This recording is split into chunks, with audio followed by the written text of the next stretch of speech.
జై శ్రీకృష్ణ అండి. ఈరోజు భగవద్గీతలోని అష్టాదశాధ్యాయంలోని 69, 70, 71 శ్లోకాల భావములు తెలుసుకుందాము. మొట్టమొదటగా 69వ శ్లోకం. నచ తస్మాన్ మనుష్యేషు కచ్చిన్మే ప్రియకృత్తమః భవితా నచ మే తస్మాధన్యః ప్రియతరో భువి. దీని యొక్క భావము: నాకు అతని కంటెను ప్రియమైన సేవకుడు మరొక్కడు ఈ ప్రపంచమున లేడు, అతనికి మించిన ప్రియుడైన వాడు వేరొక్కడు ఉండబోడు అని భావము. 70వ శ్లోకం. అద్యేష్యతే చయ ఇమం ధర్మ్యం సంవాదమావయోః జ్ఞానయజ్ఞేన తేనాహమిష్టః స్యామితి మే మతిః. దీని యొక్క భావము: మన ఈ పవిత్రమైన సంవాదమును శ్రద్ధతో అధ్యయనం చేయువాడు జ్ఞానయజ్ఞం చే నన్ను పూజించిన వాడగునని నేను ప్రకటించుచున్నాను. ఇప్పుడు 71వ శ్లోకం. శ్రద్ధావాననసూయచ్చ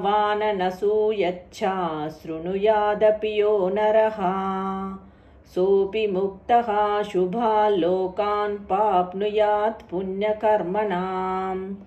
దీని యొక్క భావము: శ్రద్ధను అసూయారాహిత్యమును గూడి శ్రవణము చేయువాడు కూడా సర్వపాప ఫలముల నుండి విముక్తుడై పుణ్యాత్ములు నివసించు పుణ్యలోకములను పొందగలడు. ఈ అధ్యాయమునందలి 67వ శ్లోకమున భగవానుడు తన పట్ల అసూయ గల వారికి గీతాజ్ఞానమును బోధింపరాదని స్పష్టముగా పలికియున్నాడు. భగవద్గీత భక్తుల కొరకే ఉద్దేశింపబడి ఉన్నది. కానీ కొన్ని మార్లు భక్తులు బహిరంగముగా గీతోపన్యాసములను చేయుచుందురు. కానీ అట్టి సభలోని శ్రోతలందరూ భక్తులు కాకపోవచ్చును. అయినను అట్టి వ్యక్తులు బహిరంగ సభలను ఎందుకు ఏర్పాటు చేయుదురనే ప్రశ్న ఉదయించవచ్చును. ఉపన్యాసమునకు వచ్చిన ప్రతి ఒక్కరూ భక్తులు కాకపోయినను వారిలో శ్రీకృష్ణుని పట్ల అసూయ లేని వారు అనేకులు ఉండవచ్చునని ఇక్కడ వివరింపబడినది.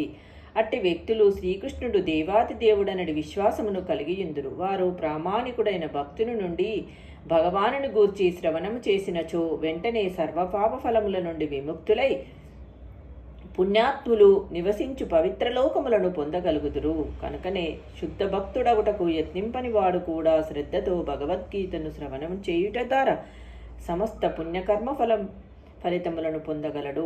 భగవద్భక్తుడు ఈ విధముగా అందరికీ వారి వారి సర్వపాప ఫలముల నుండి విముక్తులై భగవద్భక్తులగుటకు అవకాశమును సగుచుండును.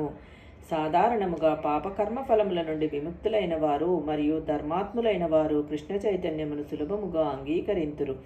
ఇక్కడ పుణ్యకర్మణాం అను మదము మిక్కిలి ప్రధానమైనది.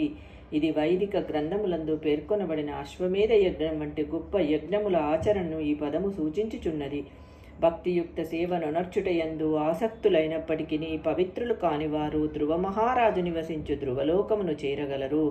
ధ్రువుడు భగవానుని పరమభక్తుడు. అతనికి ధ్రువ నక్షత్రమనవడు ప్రత్యేక లోకము కలదు అని భావము.